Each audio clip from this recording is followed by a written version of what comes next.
Sahyadri top 10 news या बातमीपत्राचे प्रायोजक आहेत Mac Care super speciality hospital Ahmednagar.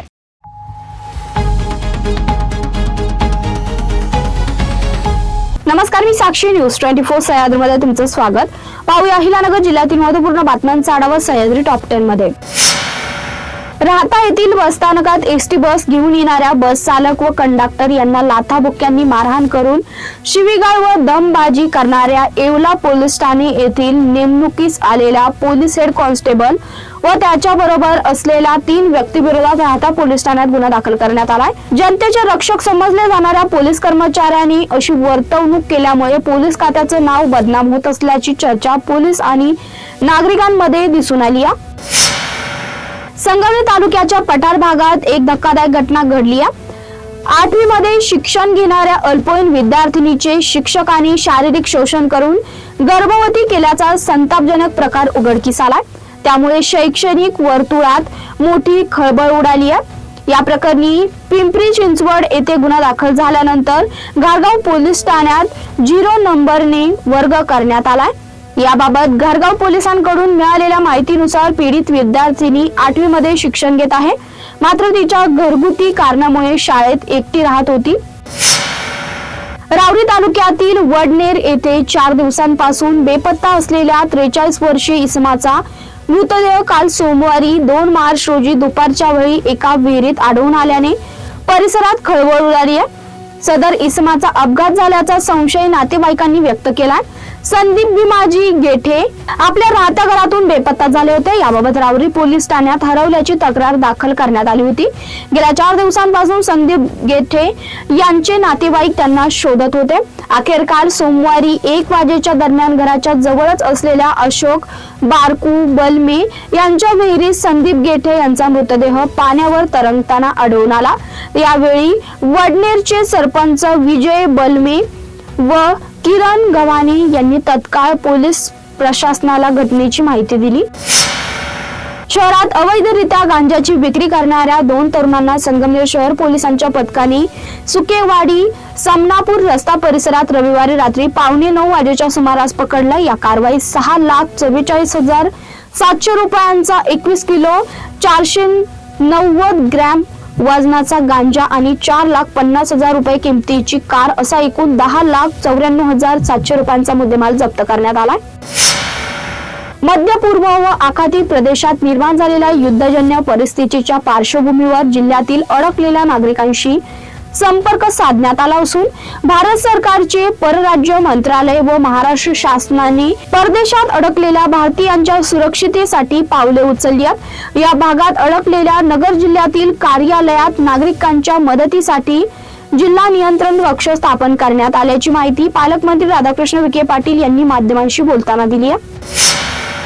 Sahyadri top 10 मध्ये घेऊया छोटीशी विश्रांती। रोखोक पत्रकारिता, निर्भीड बाणा आणि कणखर भूमिका, महाराष्ट्राचा सखा, सत्याचा पाठीराखा, शब्दांचं सामर्थ्य, विश्वसनीयतेची उंची, न्यूज 24 सह्याद्री। विश्रांतीनंतर तुमचं पुन्हा एकदा स्वागत। पाहूया पुढील बातम्या।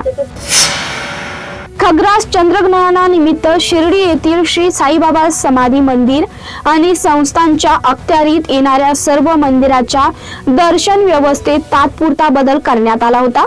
ग्रहणाच्या काळात दुपारी 3:20 ते सायंकाळी 6:48 या वेळेत भाविकांसाठी दर्शन बंद राहील अशी माहिती मुख्य कार्यकारी अधिकारी गोरक्ष गाडीलकर यांनी दिली होती। संस्थेने दिलेल्या माहितीनुसार ग्रहण काळामध्ये मंदिराचे दरवाजे भाविकांसाठी बंद असतील तरी मंदिर परिसरात धार्मिक मंत्रोच्चार आणि विधी सुरू राहणार आहेत। ग्रहणाची मोक्षवेळ संपल्यानंतर मंदिराचे शुद्धीकरण करून पुढील विधी पार पडतील असं सांगण्यात आलं। पारनेर तालुक्यातील सुपा MIDC दहशत माजवण्याचा आरोप असलेल्या गौरव हरिभाऊ घायाळ याच्यावर सुपा पोलीस ठाण्यात निरीक्षक ज्योती गडकरी यांनी मोक्का आणि MPDA कायद्याअंतर्गत कारवाई केली आहे। स्वतःला सुप्याचा किंग गौरव म्हणणाऱ्या गौरव घायाळ याला अटक करून 1 वर्षासाठी नाशिक कारागृहात पाठवण्यात आले। त्याच्यावर सुपा पोलीस ठाण्यात 9 आणि अहिलानगर MIDC पोलीस ठाण्यात 1 गुन्हा दाखल आहे। कुकडी डावा कालवा व पिंपळगाव जोगा डावा कालव्याच्या आवर्तनाबाबत काही घटकांकडून जाणीवपूर्वक गैरसमज पसरवून शेतकऱ्यांच्या भावनांना चिथारणी देण्याचा प्रयत्न सुरू असल्याची खंत व्यक्त करत आमदार काशीनाथ दाते यांनी शेतकरी बांधवांना संयम बाळगण्याचं आवाहन केलंय. शेतकऱ्यांच्या जिव्हाळ्याचा पाण्याचा प्रश्नाला राजकीय रंग देत स्वतःचे अस्तित्व टिकवण्याचा प्रयत्न करणाऱ्यांचा डाव उधळून लावा असं त्यांनी स्पष्टपणे सांगितलंय. ज्याने काम केलं त्याचं श्रेय त्यालाच मिळालं पाहिजे. ज्यांना 7-8 वर्षात जमले नाही ते काम आम्ही उपमुख्यमंत्री एकनाथ शिंदे यांच्या माध्यमातून करून आणलं.